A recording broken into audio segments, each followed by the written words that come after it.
नेत्रं रघुवंशनाथं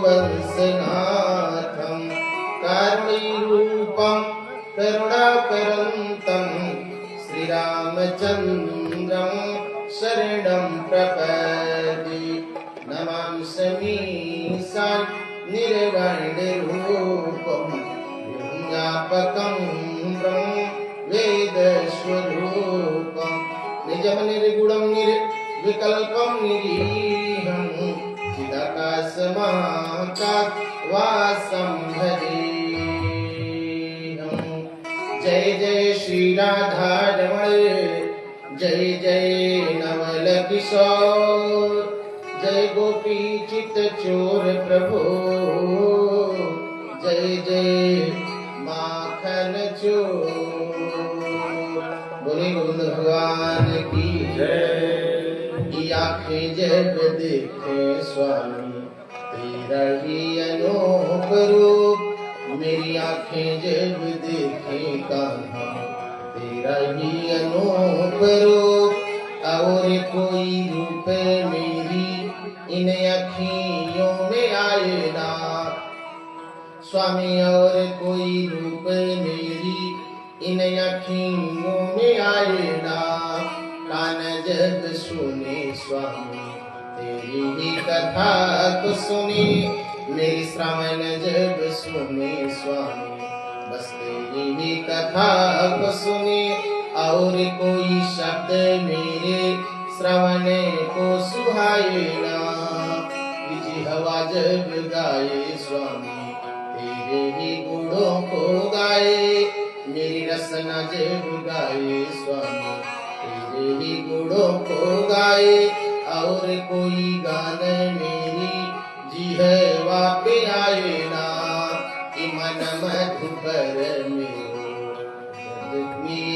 मेरो तेरे पद कंज तजी, मेरो मन कहीं जाए ना। हम दीन दयाल सुनी जगते, हम दीन दयाल सुनी जगते, हम दीन दयाल सुनी जगते, हम दीन दयाल सुनी जगते, हम दीन दयाल सुनी जगते।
से हरि यश करो जो विलास बसे न तुहार हसी न हमार हसी न तुहार हसी न हमार हसी न तुहार हसी न हमार हसी।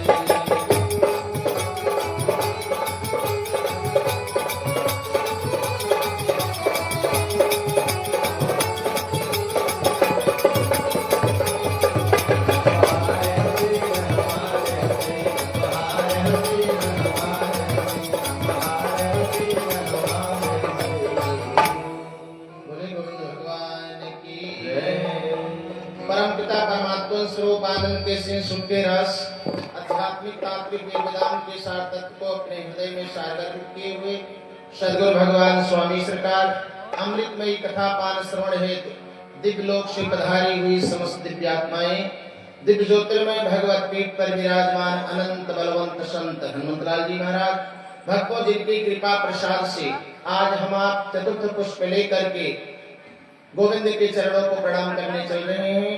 जब तक उस अड़ु अड़ियान महतो महियान घटना पटीसी करतुम अन्यथा करतुम समर्थवान वासुदेव श्री कृष्ण की कृपा जीव के ऊपर नहीं हो जाती तब तक वह जीव चाह करके भी इस पावनी गंगा में स्नान नहीं कर सकता भक्तों। अतः हम सबके ऊपर आज चतुर्थ दिवस गोविंद की कृपा बरस रही है। हम सब समस्त परिकर की तरफ से अपने वैदिक पीठ की तरफ से जड़ चेतन आत्माओं की तरफ से आवाज समस्त देवी देवताओं की तरफ से गोविंद के पावन श्री चरण को शतकोट बार वंदन करते हैं। जुगल सरकार के पावन श्री चरणों में शतकोट बार वंदन करते हुए हम सब आइए भागवती गंगा में प्रवेश करने से पहले ये भगवान की कथा अविरल धारा का प्रवाह निरंतर बह रहा है। इसमें अनंत बलवंत संत हनुमंतलाल जी की कृपा बरस रही है।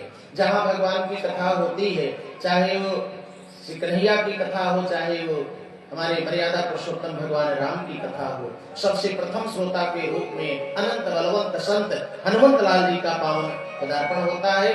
किसी न किसी रूप में यहाँ विद्यमान है। किसी श्रोता के अंतःकरण में बैठ करके वो कथा सुन रहे हैं या वक्ता के हृदय अंतःकरण में बैठकर कथा बोल रहे हैं तो हम उनके पावन श्री चरणों को शतकोट बार वंदन करते हैं। बोले अनंत बलवंत संत हनुमंतलाल महाराज की। आइए भक्तों जिनके व्यवस्था के क्रम में व्यवस्थापित होकर के दिव्य नव्य भव्य पांडाल लगा हुआ है। जैसा ब्रजमंडल झूम रहा है आज चतुर्थ दिवस भी प्रयागराज उमड़ा हुआ है और हमारी अयोध्या सजी बसी हुई है। हमारे आपके मिलन के हेतु के से तो हमारे सन्मुख बैठे मुख्य यजमान की पावन भूमिका में परमादरणीय श्रद्धेय जिन्होंने अपना तन मन धन सब कुछ कन्हैया के पावन श्री चरणों में अर्पण कर दिया। जो कुलाल कुंवरवैश्य जी सपत्निक भाव में पूरे परिकर पूरे अपने गांव पूर्व अवस्थ बस्ती नगर और अपने परिवार के साथ यहाँ गोविंद के चरणों में जो है समर्पित भाव दे करके आप अनुष्ठान के चतुर्थ दिवस चतुर्थ पुष्प लेकर के आप समर्पित हुए हैं। मैं आपको साधु वंदन करता हूँ। दूर दराज से आए हुए संत भगवान श्रोता भगवान माताएं बहनें प्यारे बच्चों दिव्य ज्योतिर्मय भगवत पीठ की तरफ से उमादास की तरफ से सभी को यथा उचित स्थान सम्मान नमन स्वीकार हो। जितने भी वैष्णव श्री भक्त संत आए हुए हैं सभी वैष्णव श्री के श्री चरणों में इस भगवत पीठ से साध नमन स्वीकार हो। आइए बोले यज्ञ नारायण भगवान की जय। हमारे पार्श्व में श्री ऊर्जा के रूप में यहाँ जिनकी श्री कृपा छाई हुई है मैं जब से आया हूँ तब से आपकी कृपा बरस रही है और आपकी कृपा की बरसात का की परिणति है कि ये श्रीमद् भागवत ज्ञान यज्ञ में आप गोता लगा रहे हैं। ऐसे हमारे कुलगुरु हमारे पास में है कुल गुरुदेव भगवान के चरणों में बार बार नमन। बोले गुरुदेव भगवान की। आइए बहुत सुंदर भागवती पांडाल विशिष्ट भावजनों से आच्छादित सुंदर मूर्तियां सजी हुई है और हमारे बीच में श्रोताओं दूर दूर से श्रोता भगवान का आगमन हो रहा है और हुआ। प्रेम के भूखे है वो प्रेम ही बस सार है और प्रेम से उनको भजे तो भाव से बेड़ा पार है। प्रेम बिना सुनी पुकारे वो कभी सुनते नहीं और प्रेम पूरित टेर ही करती है लाचार है। सोना धन यौवन खजाना कछु न प्रभु को चाहिए, और प्रेम से यदि पुष्प भी अर्पित करे स्वीकार है। मेरे गोविंद को तो प्रेम प्रिय है, भक्ति प्रियो माधव, ये भक्ति की, और ये कुछ नहीं देखते। ये किसी को कुछ देखे नहीं, कुब्जा या कमनीय रूपम, ये रूप नहीं देखते, विद्या नहीं देखते, आप कितने पढ़े हैं कितने लिखे हैं ये भी नहीं देखते, आपका आचरण कैसा है ये विद्यस्य किम आचरण, आप उम्र में बड़े हैं कि छोटे हैं ये भी नहीं देखते।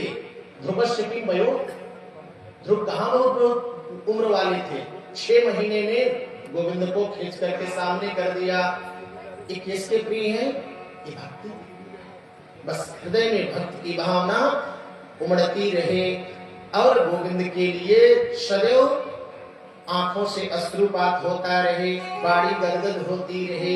वाग्गदगदा द्रवते जैसे चीतम रुदत्य भीक्षणम हसात क्वचित, रोने लगे उनकी याद में, हंसने लगे उनकी याद में, आगे पीछे चलने लगे उनकी याद में, और क्या करें लज्जा छोड़ करके नाच दे उनकी याद में। लज्जउदगा यति नित्य तेज मद भक्त युक्तो भुवनम पुनाति। अगर ऐसा कोई करे महाराज जी तो उसको क्या कहेंगे लोग, पागल कहेंगे। पागल, भगवान के चरणों में जब तक पागल नहीं बनोगे तब तक गोविंद को कोई पाने वाला नहीं है। अर्थात गोविंद के चरणों में पागल बनना पड़ेगा, पा करके गलना पड़ेगा। पागलपन भक्ति की एक अवस्था है। आइए उस अवस्था को जरा देखें। एक बार एक सेठ जी चले जा रहे थे, एक सेठ जी अपने चौपहिया गाड़ी में जा रहे थे। वो तुम्हारे पास तो गाड़ी में 3 थे 4 थे, तो के ना कहा था हमारे गुरुजी जिस सेठ की चर्चा करते थे, सेठ जी अपने पत्नी को बैठा करके जा रहे थे कहीं। जेठ का महीना था, दोपहरिया चमक रही थी, छोहरियां झूल रही थी, इतनी गर्मी भीषण पड़ रही थी कि एकदम टेम्परेचर 45 के ऊपर चल रहा था, अग्नि वर्षा जैसे सूर्य कर रहे हो। थोड़ी दूर गाड़ी गई, जब थोड़ी दूर गई गाड़ी तो शेखानी जी पीछे बैठी अपने सेठ जी से धीरे से बोली, स्वामी जरा अपने ड्राइवर से बोलो गाड़ी तेज चलाए।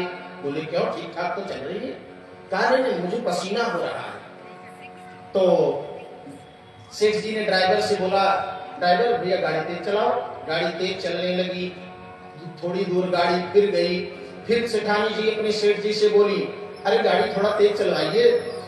सेठ जी गाड़ी फिर तेज चलने लगी, फिर थोड़ी दूर गाड़ी गई, शेखानी जी भड़क गई, भड़क कर अपने पति से बोली, समझ में बात आती नहीं, अरे गाड़ी तेज चलवाइए मुझे पसीना हो रहा है। शेखानी जी भड़क गई सेठ जी के ऊपर, और सेठ जी भड़क गए ड्राइवर के ऊपर, और ड्राइवर भड़क गया एक्सीलेटरवा के ऊपर, पूरा एक्सीलेटर वही दबा दिया।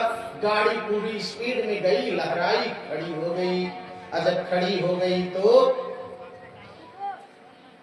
ड्राइवर से पूछा गया क्या हुआ। ड्राइवर बोला उतर कर देखे तब तो बताएं क्या हुआ। जब ड्राइवर उतर करके चारों तरफ देखा तो एक चक्के का चारों नट निकल गया था। कहा महाराज जी अब तो गाड़ी नहीं जाने वाली। क्यों, क्योंकि एक चक्के का चारों नट निकल गया है। तब तक सब लोग उतरे, शेखानी जी का मुंह लटक गया था। सेठ जी नीचे उतरे, और जब नीचे उतरे तो देखे बाउंड्री लगी थी, जैसे ये बाउंड्री लगी है ऐसे सामने बाउंड्री थी, गेट लगा हुआ था, और गेट पर ऊपर लिखा था पागल खाना। कुछ पागल उसी में पागल भर्ती हुए थे, ऊपर नीचे दौड़ रहे पागल लोग। उसी में से एक पागल बोला, ए क्या बात है, चुप तू तो पागल है। अरे कहा मैं पागल हूँ सेठ जी, लेकिन आप क्यों पागल खाने के सामने रुक गए हो, अंदर आने का इरादा है क्या। कहा अंदर आने का इरादा नहीं, तू सचमुच पागल है क्या, तू सचमुच पागल है, तू देख नहीं रहा है कि मेरी गाड़ी खराब हो गई है। कहा तेरी गाड़ी में क्या हो गया सेठ जी। कहा तू नहीं देख रहा है कि एक चक्के का चारों नट निकल गया। ऊपर से पागल बोला, अरे एक चक्के का 4 नट निकल गया तो निकल गया, 3 चक्के में 4 नट है न, एक एक नट निकालो, चौथे में लगा दो, 3 किलोमीटर आगे जाना है, बनवा लेना वहीं।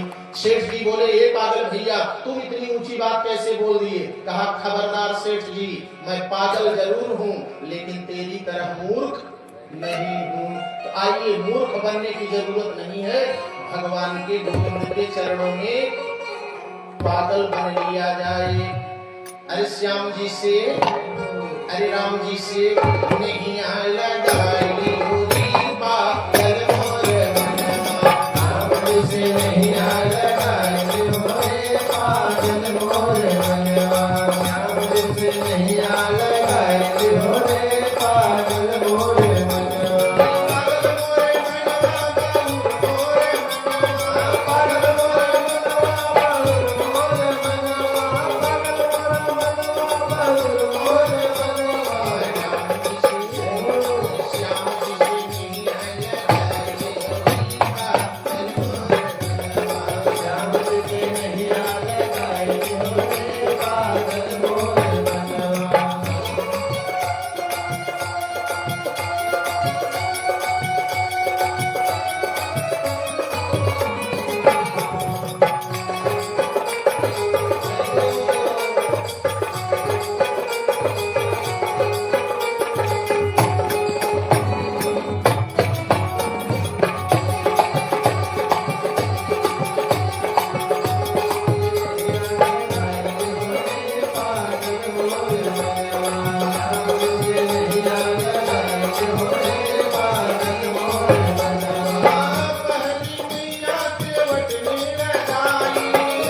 पौआ पधारी रे पागल मोर मनवा।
भक्तों में लड़ाई सब संग में लगाई, भक्ति नहीं सब संग में लगाई।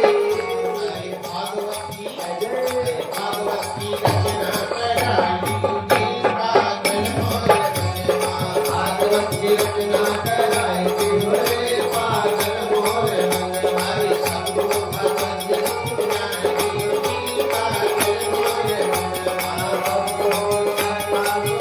सुनाई, पागल मोर मनवा।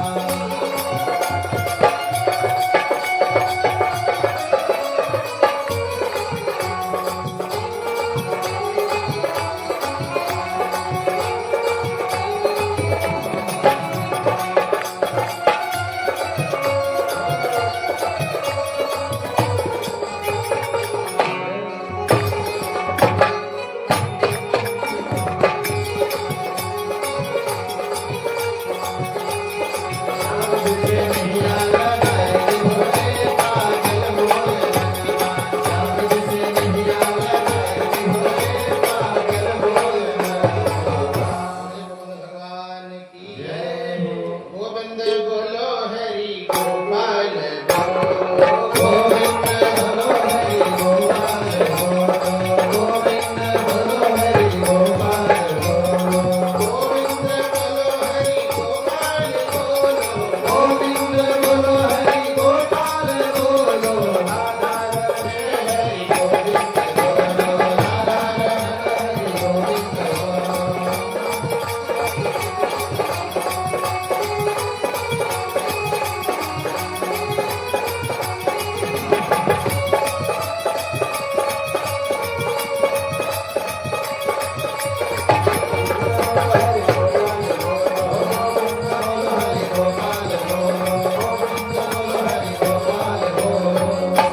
भगवान की जय। बोलो मोरमुकुट बंसी वाले की जय। बोलो सांवरे सरकार की जय। बोलो श्रीमद् भागवत महापुराण की जय। भक्तौर भगवान की जय। अभी आप लोगों ने भजन के माध्यम से और भगवान के नाम संकीर्तन को अपने हृदय से आत्मसात करते हुए गोविंद के चरणों में आप सब समर्पित हुए। भगवान कहते हैं कि बस एक बार मेरा नाम अंतःकरण से बस एक बार मुझे पुकार लो, मैं आ जाऊंगा। मम गीत्वाच नामानि रुदं तमम सन्निधौ, तेषहं परिकृतो नान्यकृतो जनार्दन। कैसे पुकारो? मेरे गीत को गाते हुए, मेरे नाम को लेते हुए बस आंखों में अश्रु आ जाए और हृदय आह्लादित हो जाए। संसार की आवृत्तियों से आपका मन हट करके हृदय में स्थापित होकर के बस मेरा चिंतन एक बार कर ले। ऐसे सुबह चिंतन वाले मेरे सम्मुख बैठे हैं सब भगवत जन। अब मैं सभी भागवतों को भगवत पीठ से साधुवाद करता हूँ। पीछे आदरणीय श्री सीताराम सेवा चैरिटेबल ट्रस्ट शाखा मधुपुर मीरपुर से जो है हमारे अध्यक्ष जी का भी पावन आगमन हुआ है और मैं आपको भी महेंद्र भैया को भी साधुवाद करता हूँ और जितने भी भक्त आए हैं विजय कुमार साहब आए और सब आए हुए हैं सबको मेरे भगवत पीठ से साधु नमन।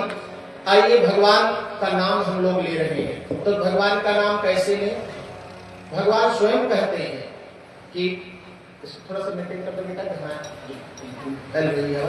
हरिओम बोले गोविंद भगवान। मिड से और ट्रेल से बहुत पता नहीं करना है, आवाज क्लियर चली जाए। जय श्री राधे, जय श्री राधे। अब इसको हरिओम, जय श्री राधे, जय श्री राधे, हरिओम। बोले गोविंद भगवान की जय। भगवान का नाम कह मम गुण गावत पुलक सरीरा, मम गुण गावत पुलक सरीरा, गावत पुलक सरीरा, पुलक सरीरा, गुण गावत पुलक सरीरा। गज गज हीरा नयन बहरीरा, गज गज हीरा नयन बहरीरा, गज गज हीरा नयन बहरीरा।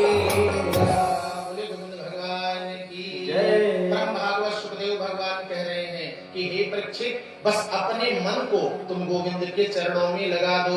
जिस गोविंद को अपने माँ के गर्भ में तुमने देखा था, उस गोविंद को, अच्छा दोनों भगवान को अपने माँ के गर्भ में देख चुके हैं, श्रोता और वक्ता दोनों। एक है विष्णुराज तो एक है ब्रह्मराज। अब दोनों जो है अपने इस गोविंद को देख चुके हैं। और जो गोविंद को देख चुका हो, जो जिससे मिल चुका हो, फिर उसको समझने में, उसको बताने में कोई ज्यादा दिक्कत नहीं है। जो रास्ता आप देख लिए हो, जो स्थान आप देख लिए हो, उसके विषय में आप दूसरे को एकदम हूबहू बता सकते हो। और अगर आप सुने हो तो हो सकता है डिस्टरबेंस हो गया हो वहां, तब आप अक्षर आप नहीं वर्णन कर सकते। इसलिए ये दोनों ही जो है श्रोता वक्ता ज्ञान निधि और सुंदर वृत्ति में अब वही बता रहे हैं कि अब मैं प्रणाम करने चल रहा हूं उस प्रभु को, जिस प्रभु को तुमने अपने माँ के गर्भ में देखा था। ब्रजे बसंतम नवनीत चौरम गोपांगनानां चदकोल चौरम श्री राधिकाया हृदयस्य चौरम चौराग्रगण्यं पुरुषं नमामि। बोलिए गोविंद भगवान की जय। अगर सत्संग करते तो कि मन मैला नहीं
थोड़ा समझ करके कथा सुनिए और समझ करके भगवान का नाम लीजिए तो काम बन जाएगा। बेसमझ के रहोगे न यहाँ के रहोगे न वहां के रहोगे। बेसमझ के चलोगे, बेसमझ के बोलोगे तो काम ठीक होने वाला नहीं है। इतनी हमारी बहनें बैठी हैं और बच्चे बैठे, माताएं बैठी, भक्त भाव रसिक जन बैठे हैं। अच्छा ये बताइए, हरिओम, यस हरिओम, इसकी फ्रीक्वेंसी है थोड़ा सा मेंटेन कर लो, मैं गलत कीजिए। हाँ बोलिए गोविंद भगवान की जय। कभी तो सटा के बोलना पड़ता और कभी 3 फीट दूर से बोले तो खींच रहे। हरिओम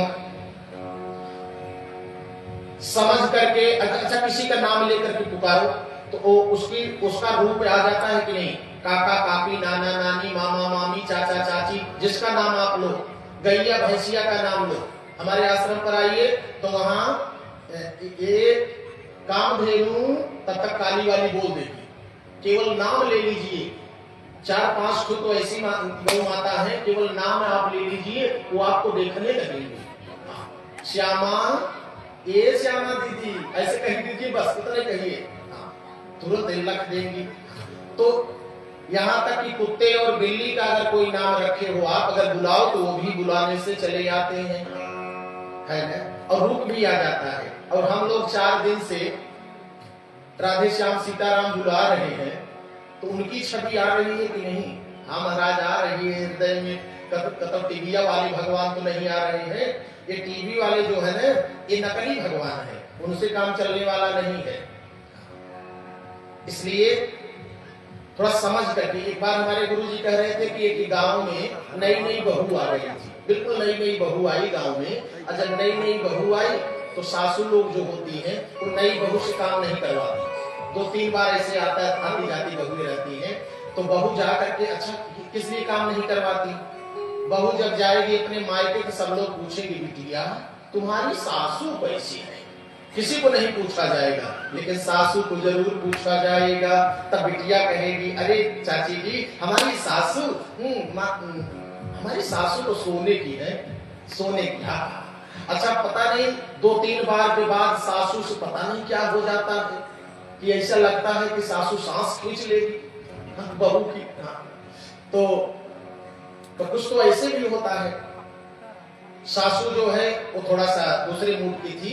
अब नई नई बहू घर में आई। सासू जमौआ दही होता है ना, जमौआ दही कचरी में रखा जाता था पहले, उसको क्या बोलते थे कचरी कमोरी ऐसा बोलते। हाँ तो उसी में जमौआ दही और मखानी लेकर के आई और बहू को बुलाई। बहू जरा इसे संभाल तो। अब पढ़ी लिखी बहू को समझते नहीं देर लगा कि इस दही को क्या करना है। दही को फेंट करके इसके अंदर से मक्खन को निकाल लेना है।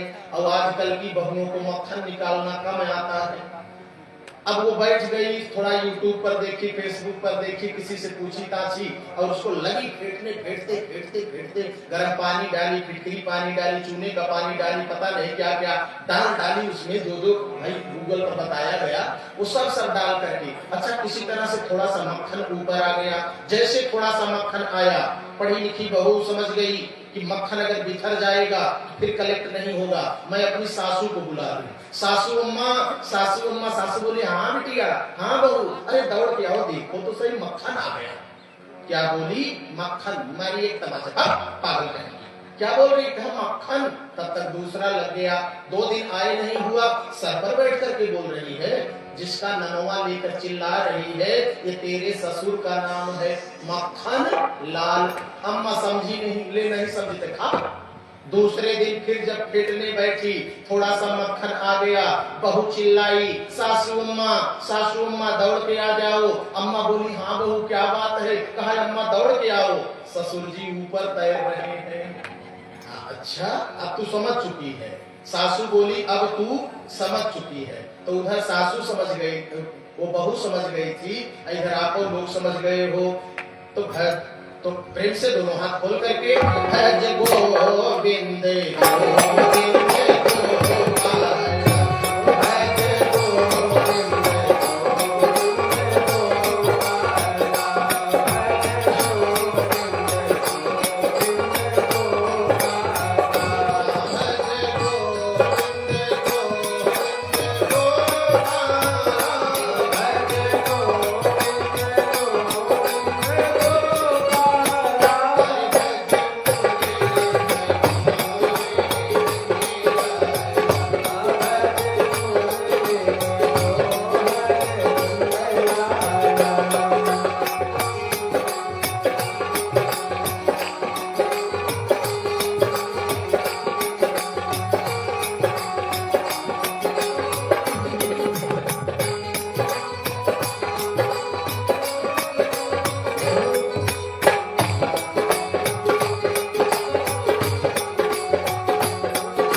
गंगा का पावन तट है।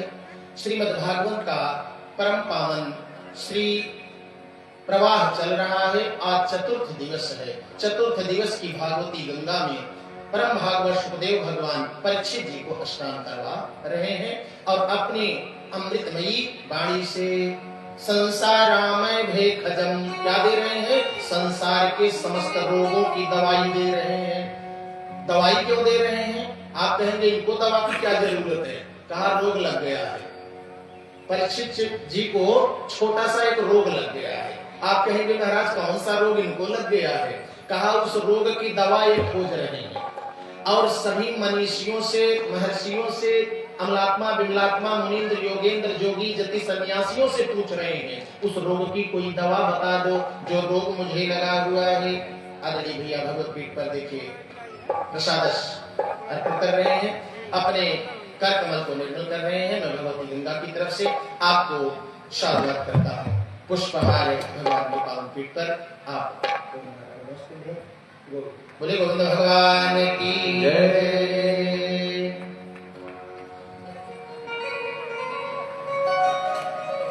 मरते हुए प्राणी को एक डर समा गया है। आइए, वो डर सबके अंदर है। सबको 7 दिन में मरना है। कितने दिन में मरना है भक्तों? 7 दिन। 8वां दिन नहीं है, सबको 7 ही दिन में मरना है। जो परीक्षित का प्रश्न है वही सबका प्रश्न है। हम सब यहाँ परीक्षित बन करके बैठे हुए हैं, क्योंकि जो परीक्षित के हृदय में दर्द और डर है वही हमारे हृदय में है, और जो जहां से वो निजात पाना चाहते हैं वही निजात हम भी पाना चाहते हैं। तो आइए, इस औषध की दवा सब, इस औषधि की जरूरत सबको है, और तो सबको जब जरूरत है तो सब श्री भाग से जुड़ करके इस पावन औषधि को लें।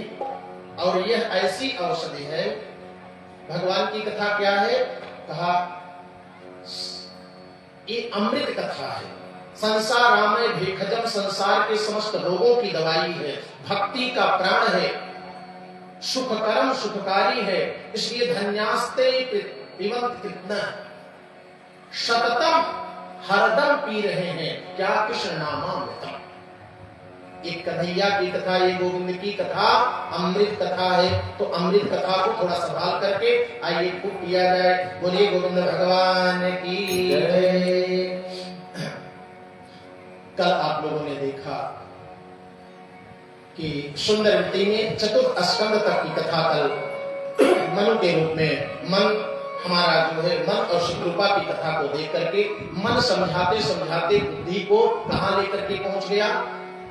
गोविंद के चरणों में पहुंच गया है। यही मन मोक्ष का भी कारण है, यही मन बंधन का भी कारण है। और इसी मन को हमको आपको संभालना है, और इसी मन को संभालने की विधा बताई जा रही थी। सूर्य की किरणों को मुट्ठी में पकड़ना आसान है, समुद्र के जल को बूंद बूंद गिन देना आसान है, और पृथ्वी का चूरा बनाओ कड़कड़ गिनना आसान है।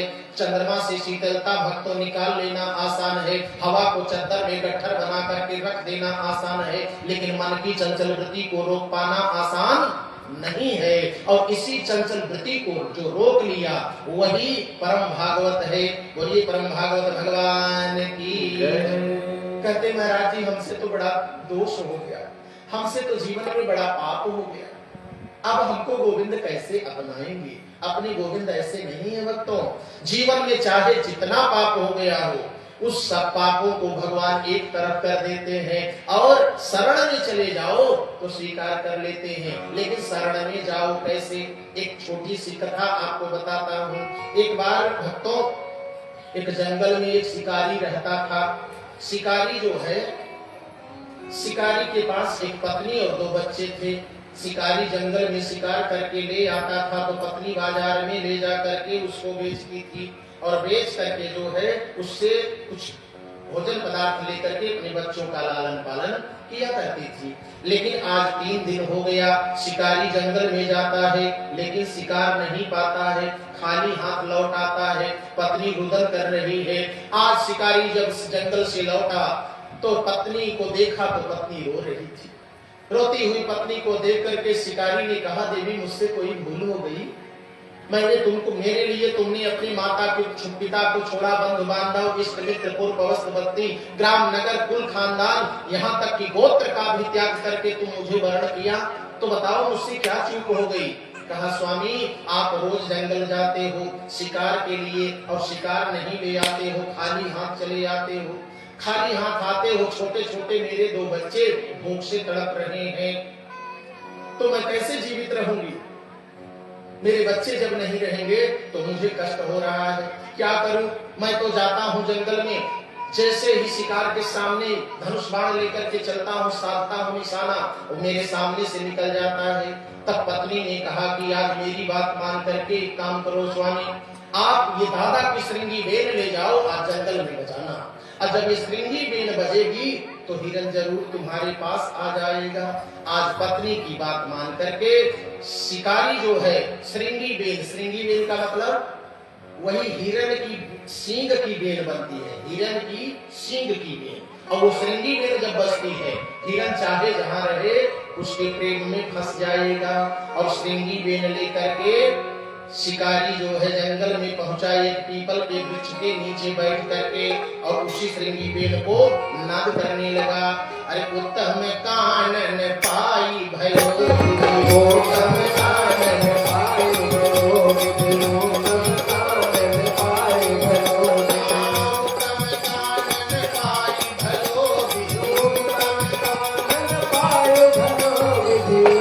धन जाकर बीन बजाई, व्याधन जाकर देन बजाए, व्याधन जाकर देन बजाए।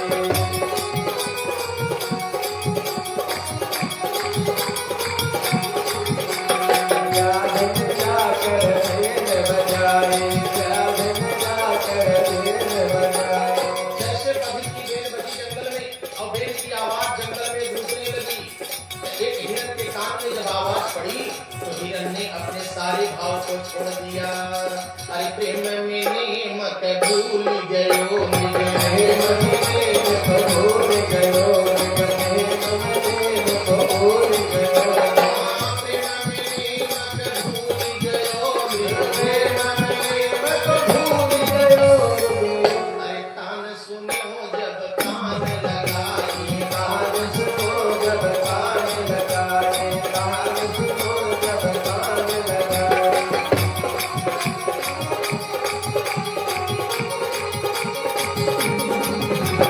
कान सुनो जब कान लगाए, कान सुनो जब कान लगाए। जैसे जंगल में बेल की आवाज गई, एक हिरन के कान में आवाज पड़ गई और हिरन मस्त होकर के शिकारी के सामने नाचने लगा। शिकारी ने देखा, अरे बाप रे बाप, अगर इसके कलेजे में बाण मार दूं तो 15 दिन शिकार करने की जरूरत नहीं पड़ेगी। लेकिन मारूं तो कैसे मारूं? बेल बजाना बंद करूंगा, हिरन हमारे सामने से 1 2 3 हो जाएगा। फिर क्या करूं? एक युक्ति लगाया, पैर को उठाया, बेल को टिकाया और एक हाथ से धनुष और एक हाथ से बाण निकाल लिया। अरे बेल बजावत ही धनुष के, बेल बजावत ही हनुमान, बेल बजावत ही हनुमान, बेल बजावत ही धनुष के, बेल बजावत ही हनुमान।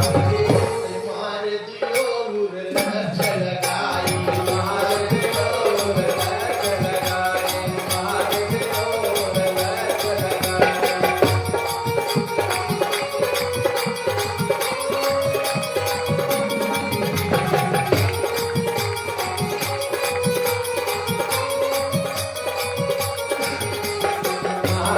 दियो लच लगाए, मार दियो लच लगाए। एक बाण निकाल करके बेल बजाते बजाते बाण को धनुष पर चढ़ाया, खींच करके कलेजे में मार दिया। अब जैसे कलेजे में बाण लगा, अरे बाण के लागी कुरंग गियो है, बाण के लागी कुरंग गियो है, बाण के लागी कुरंग गियो है, बाण के लागी कुरंग गियो है, बाण के लागी कुरंग गियो है।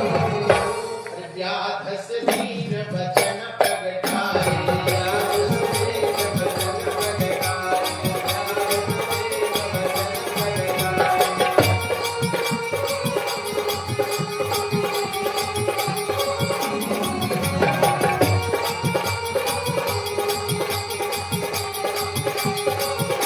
व्याध सुनील बचन प्रगटाए, व्याध सुनील बचन प्रगटाए। बाण लगा है हिरन, हिरन गिर पड़ा। जैसे हिरन के कलेजे में बाण लगा, हिरन अंतिम सांस जब लेने लगा तो हाथ जोड़ करके प्रार्थना किया और अंतिम इच्छा को प्रकट कर दिया। आमिष हितार्थ तैने मारी रे हमारी जान। ए बधिक, तुमने मेरे कलेजे में बाण मारा, मुझे पता।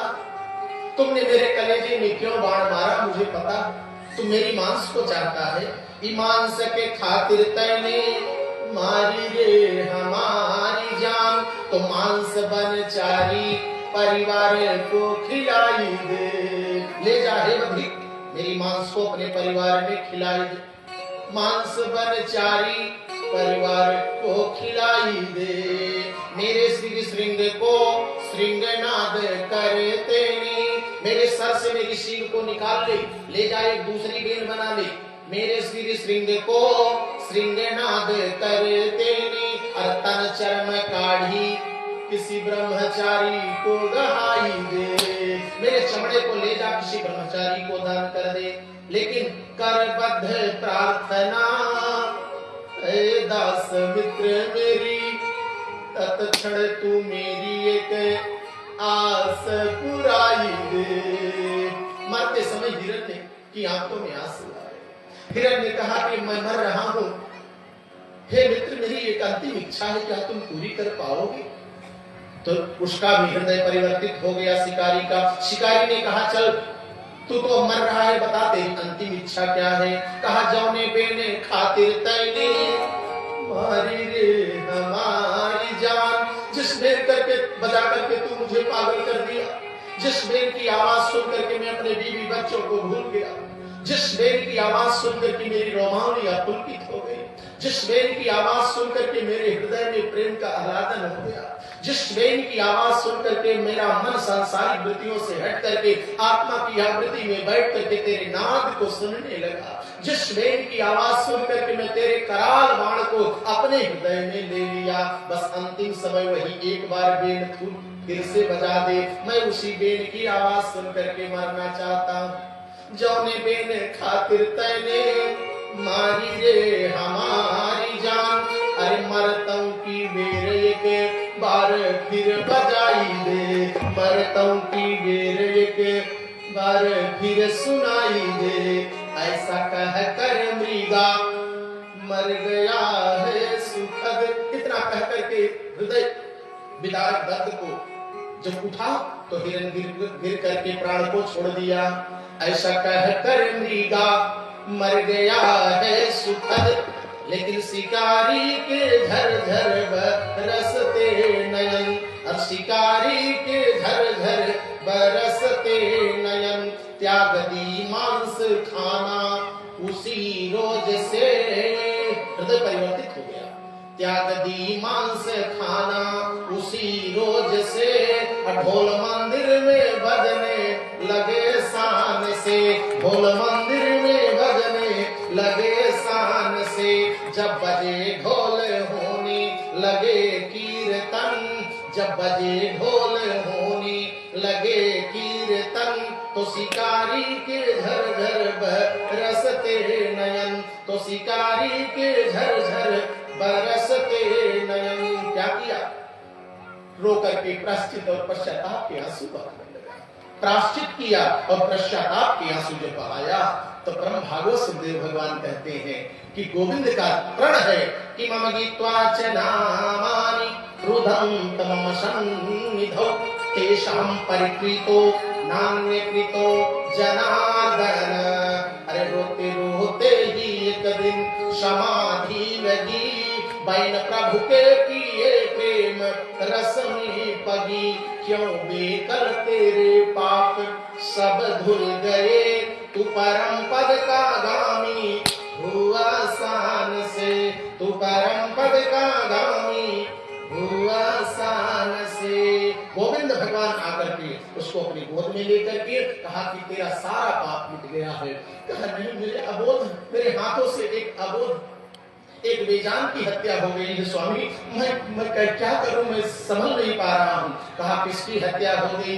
कहा एक हिरण था, मस्तक पर त्रिशूल का निशान था, बहुत सुंदर हिरण था। कहा ये बगल में जरा देखो। देखा तो वही हिरणवा बैठ कान हिला रहा और हृदय उससे चिपक करके भगवान के चरणों में सर पटक पटक करके प्राश्चित और पश्चाताप करने लगा, और जो मांगा भगवान ने उसको दे दिया। कहा चलो अगले जन्म में ये हिरण का परिवार तुमको फिर से मिलेगा और तुम इसी का भरण पोषण करोगे और प्राश्चित और पश्चाताप करके तुम मेरे धाम को पहुंच जाओगे। बोलिए गोविंद भगवान की जय। तो इसलिए प्राश्चित और पश्चाताप करके हम गोविंद के जब स्त्री चरणों में जब समस्त कापड़ शरणागत भक्ति के अंतर्गत आते हैं तो गोविंद हमको स्वीकार कर लेते हैं। अरे धरतन प्रभु चित चूक किए,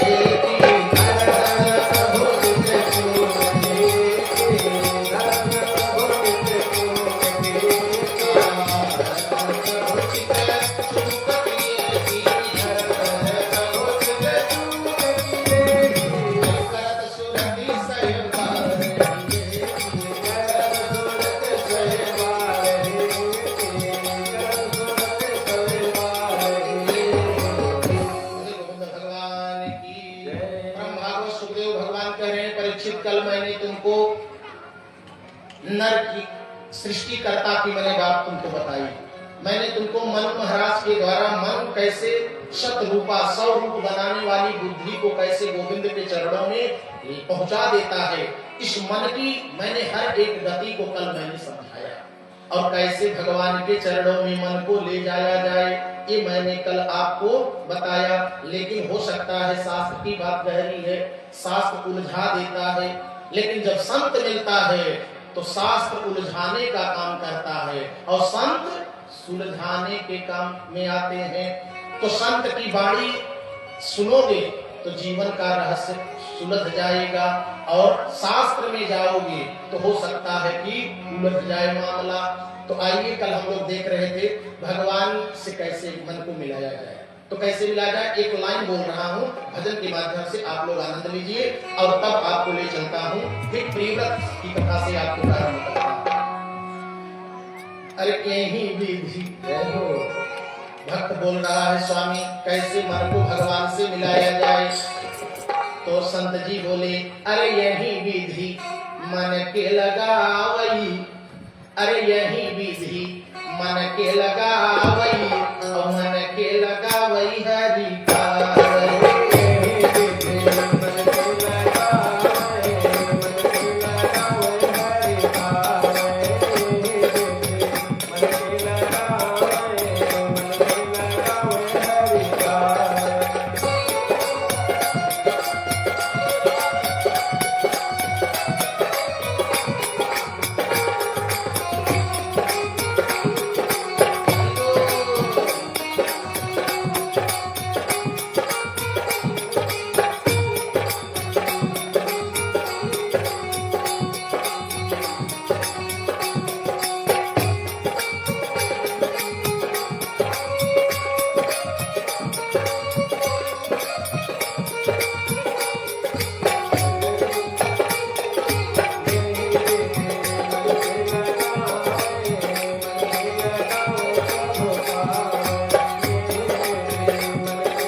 जैसे मदारी का खेल हम लोगों के यहाँ होता था, तो ऐसे दो पोल मदारी गाड़ता था, बीच में एक रस्सी बांधता था, और उसी रस्सी पर अपने छोटे से बच्चे को या बेटी को चढ़ा देता था। और जब बेटी जब चढ़ती थी, नटी उस पर जब चढ़ती थी, तो उसी रस्सी पर चलती थी और बहुत सारा काम करती थी। रस्सी पर चलते चलते क्या करती थी, ढोलक बजाती थी, बांस का 2 टुकड़ा कंधे पर रखती थी, और झोली एक हमारी तरह लटकाती थी। उसी झोलिया में नमकीनिया चबाने वाला का प्लेट उसी में रहता था, जैसे चाय प्लेट का प्लेट होता है ना, ऐसे।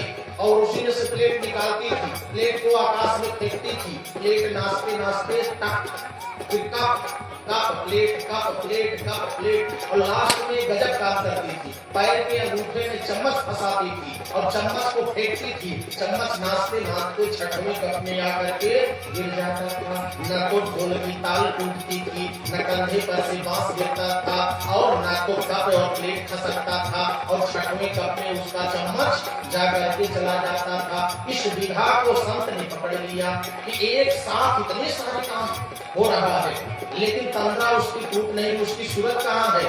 उसकी सूरत उसी ऊपर लगी हुई है। ये क्या है? ये कंसंट्रेशन ऑफ ब्रेन है। ये मन की गति को रोक करके कंसंट्रेट करती है। बस संसार में सारे काम करो भक्तों, संसार के सारे काम करते करते लेकिन मन गोविंद के चरणों से जोड़ दो। अरे यही भी मन के लगावे, मन के लगावे हरि आवे।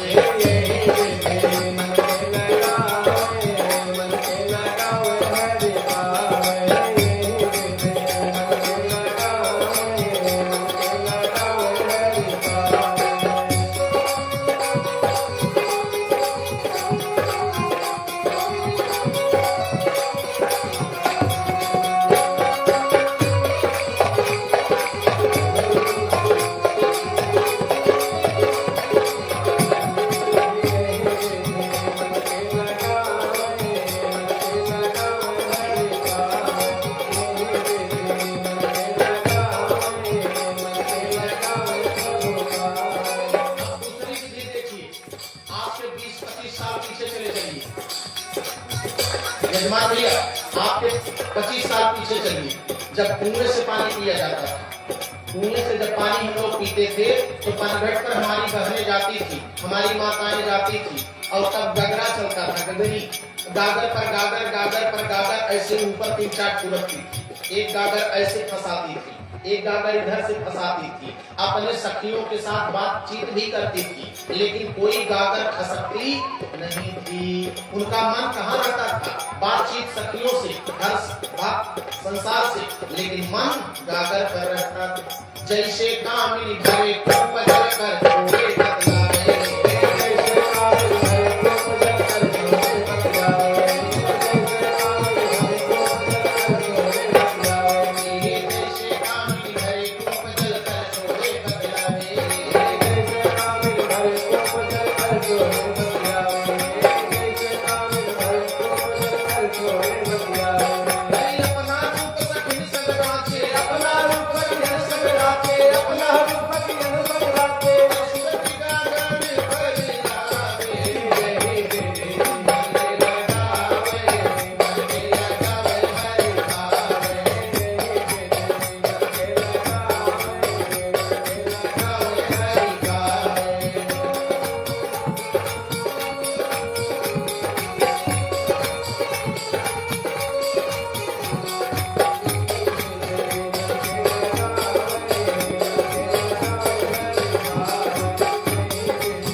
मणि वाला सर वो क्या करता है? मणिधर जो होता है वो मणि को उगलता है। जहाँ तक मणि का प्रकाश रहता है वहाँ तक वो अपने भोजन की तलाश भी करता है और ओस की बूंदों को चाट चाट करके अपने विष को शांत करता है। लेकिन उसका मन कहाँ रहता है? काम कर रहा है लेकिन मन मणि के ऊपर। अगर मणि गाए तो प्राण जैसे भुवंगम चरे बन ही ओ सजा